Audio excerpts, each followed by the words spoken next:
Hello my dear students, welcome to the GTU Studies channel.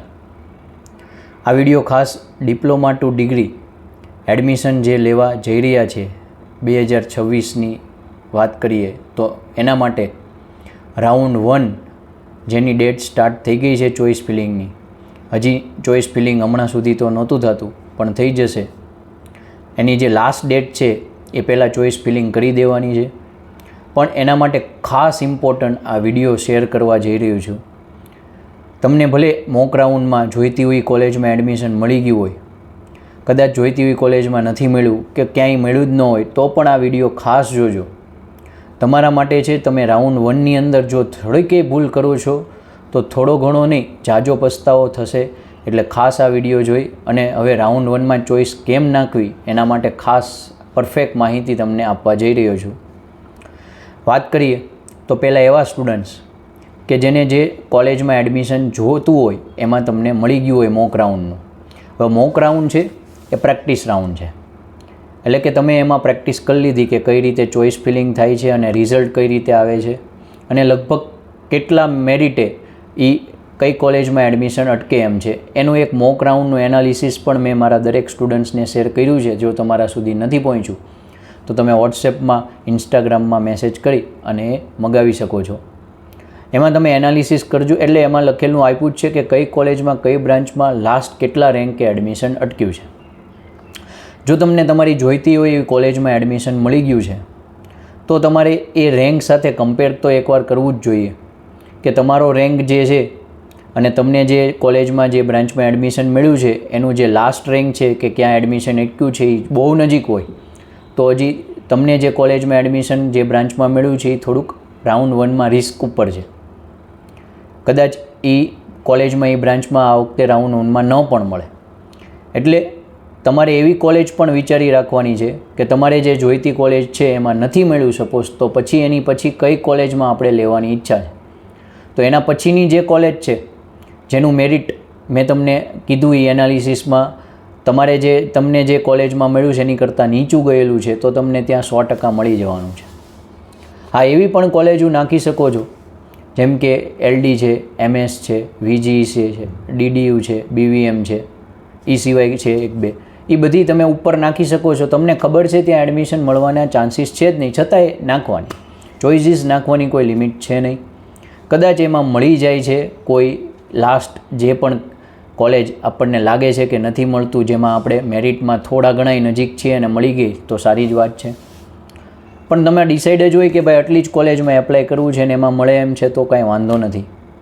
પણ તમારા rank પ્રમાણે ખાસ એનાલિસિસ એમાં કરી લેવું. હવે આ તો નોર્મલ જે મોક રાઉન્ડમાં જેને જોઈતી કોલેજમાં મળી ગયું છે, જેને રેન્ક સારો હોય છે એટલે જ મળી ગયું હોય છે એટલે એની કોઈ બહુ પ્રોબ્લેમ નથી. પણ ખાસ હવે વાત કરવી છે કે જેને જોઈતી કોલેજમાં એડમિશન નથી મળ્યું, કોઈ બીજી કોલેજમાં મળ્યું છે અથવા તો જેમને કોઈ મળ્યું જ નથી, નો એલોકેટેડ લખેલું આવ્યું છે. તો એની વાત કરીએ.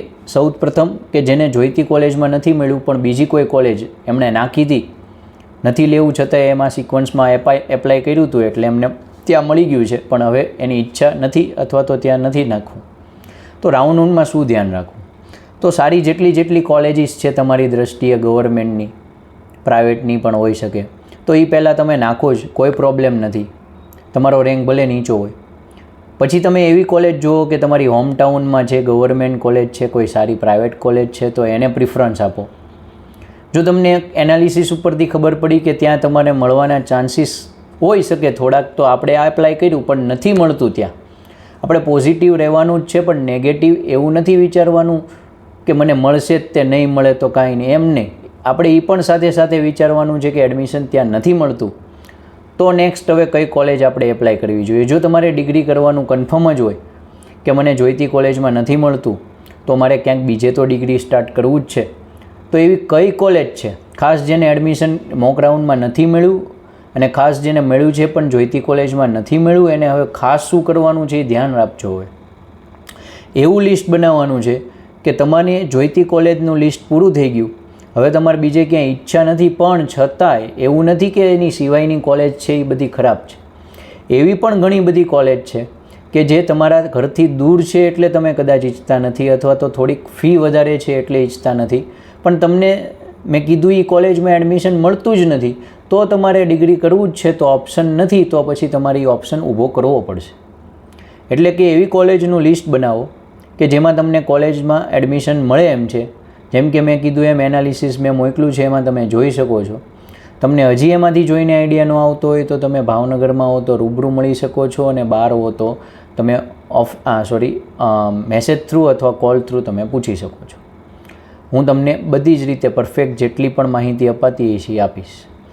આગળ વધીએ તો બીજું એ કે જો તમે તમારી જોઈતી કોલેજ તમારો લિસ્ટમાં પૂરી થઈ ગઈ છે, એમાં તમને લાગે છે એડમિશન નથી મળ્યું એવું, તો તમારે હવે કઈ કોલેજ નાખવી જોઈએ, તો એમાં ઓપ્શન ઊભા થાય છે. પહેલાં મોસ્ટ ઓફને એવી ટ્રાય હોય છે કે ગવર્મેન્ટમાં મળે. તો એવી ઘણી બધી ગવર્મેન્ટ હજી હોઈ શકે છે કે જેમાં તમારી ઈચ્છા નથી, પણ છતાંય તમારે એમાં એપ્લાય કરવું છે, કારણ કે એમાં તમને એડમિશન મળે એમ છે. તો તમારા ઘરથી દૂર હોઈ શકે છે, તો ઘરે એકવાર ડિસ્કસ કરીને એવી ટ્રાય કરીએ કે ભાઈ ડિગ્રી કરવી જ છે, તો એ બાબતે આપણે રેડી થઈએ કે ભાઈ બહારગામ જઈ અને ગવર્મેન્ટ કોલેજ મળતી હોય અને કદાચ એ થોડીક સારી હોય તો આપણે જઈએ. તો એવી 1-2 કોલેજ પીજી આઈડેન્ટિફાય કરો. બીજી 1-2 કોલેજ એવી આઈડેન્ટિફાય કરો કે જે પ્રાઇવેટ હોઈ શકે, સેલ્ફ ફાઇનાન્સ, જે તમારા ઘરની હોમટાઉનમાં અથવા તો થોડાક ડિસ્ટન્સે હોય, અથવા તો એની ફી થોડીક મીડિયમ હોય જે તમને બજેટમાં આવતી હોય, અથવા ફીનો કોઈ પ્રોબ્લેમ ન હોય તો એવી કોલેજ છે એ તમારા લિસ્ટમાં આપો કે જેમાં તમને કદાચ ઓલી ગવર્મેન્ટ છે એમાં નથી જોઈતું ને પહેલાં પ્રાઇવેટ આપવી હોય તો એ વાંધો નહીં, અને ગવર્મેન્ટમાં જોઈએ છીએ કદાચ એમાં ન મળ્યું છતાંય હજી 1-2 એવી નાખવી છે તો એ તમારી લિસ્ટમાં નીચે રાખો. ટૂંકમાં મિનિંગ એ છે કે તમને એનાલિસિસ કર્યા પછી તમે એવું ડિસાઇડ કરી શકો છો કે કઈ જગ્યાએ તમને એડમિશન લગભગ મળે એમ છે. તમારા રેન્કથી થોડુંક ઊંચું જે મેરિટ અટક્યું હોય એ કોલેજે એપ્લાય કરવાની જો તમારી ઈચ્છા હોય તો એ, અને પ્લસ તમને એમાં નથી મળ્યું તો તમારા રેન્કથી જે નીચે મેરિટમાં અટકેલું છે એવી કોલેજ, જેમાં મેં કીધું એમ એવી 2-3 ગવર્મેન્ટ હોઈ શકે, 1-2 પ્રાઇવેટ, એવી 4-5 કોલેજ એ પણ રાખો. એમાં પણ સિક્વન્સ નક્કી કરી રાખો કે ભાઈ પહેલાં મારે આમાં જ જવું છે એ નાખવાની, પછી બીજી આમાં, કારણ કે એમાંય તે જો બાય મિસ્ટેક ઉપર નીચે થઈ ગઈ ને તમને જોઈતી હોય કોલેજમાં એડમિશન મળતું હોય છતાંય તમારી ચોઈસ નીચે હોવાથી ઉપરની કોલેજ જેમાં નથી જોઈતું ને એમાં મળી જતું હોય છે, તો પછી અફસોસ થશે. કારણ કે રાઉન્ડ 1માં સીટ એક્સેપ્ટ થયા પછી ઘણી બધી ઓછી સીટો હવે વધશે, પછી તમારા રાઉન્ડ 2-3માં એમાં વારો કદાચ ન પણ આવી શકે. હા, રાઉન્ડ 1માં તમને એલોટમેન્ટ થઈ ગયું, સીટ મળી ગઈ, તમારે એમાં હવે નથી જવું, પાછો વિચાર બદલી ગયો, તો એવું કમ્પલસરી નથી કે એડમિશન કન્ફર્મ કરવાનું જ, એક્સેપ્ટ કરવાનું જ જરૂરી નથી. એ બધું વિચારશું રાઉન્ડ 1નું રિઝલ્ટ આવ્યા પછી. તમારા રાઉન્ડ 1ના રિઝલ્ટ આવ્યા પછી એવું થયું કે મારે હવે ડિગ્રી જ નથી કરવું, તો એ કોઈ પ્રોબ્લેમ નથી. તમારે જે જોઈતી હતી કોલેજમાં નથી જવું, જે આ મળ્યું છે એમાં નથી જવું, તોય કોઈ પ્રોબ્લેમ નથી. તમને ક્યાંય ફરજિયાત એક્સેપ્ટ કરાવે છે? નહીં કરવાનું એક્સેપ્ટ. અને તમને હજી એવું લાગે છે કે ભાઈ આ અત્યારે એક્સેપ્ટ તો કરી લો, આનો જ આવી જોઈએ, પણ હજી મારે ચાન્સ લેવો છે, તો એ પણ ઓપ્શન આપે છે. તમે તોય તે રાઉન્ડ 1ની એક્સેપ્ટ કર્યા પછી તે રાઉન્ડ 2 ને 3માં ભાગ લઈ શકો છો. તો બધી રીતે તમારી સેફ સિસ્ટમ રહે એ રીતે જ આખી પ્રોસેસ છે એ ડિફાઇન કરેલી છે. તો તમે એમાં મિસઅન્ડરસ્ટેન્ડિંગમાં વેમમાં રહીને રાઉન્ડ 1માં તમે ખાલી સિલેક્ટેડ કોલેજ જ નાખો અને ન મળ્યું ને પછી જ અફસોસ કરો, એવું ન થાય. એના માટે ખાસ આ વિડીયો શેર કરું છું. તો આઈ હોપ તમને ડાઉટ ક્લિયર થઈ ગયા છે. હજી પણ કોઈ ડાઉટ હોય તો મેં કીધું એમ તમે કોઈ પણ રીતે કોન્ટેક્ટ કરી શકો છો. કોઈ પણ સમયે એડમિશન થયા પછી, ડિગ્રી શરૂ થયા પછી પણ કાંઈ ક્વેરી આવે GTU બાબતે, SCPC બાબતે, રિઝલ્ટ બાબતે, કોઈ પણ સિસ્ટમ બાબતે, તો પણ હું રેડી હોઉં છું. તો તમે કોન્ટેક્ટ કરો. નંબર જો તમારી પાસે ન હોય તો ડિસ્ક્રિપ્શનમાં આપી દઉં છું.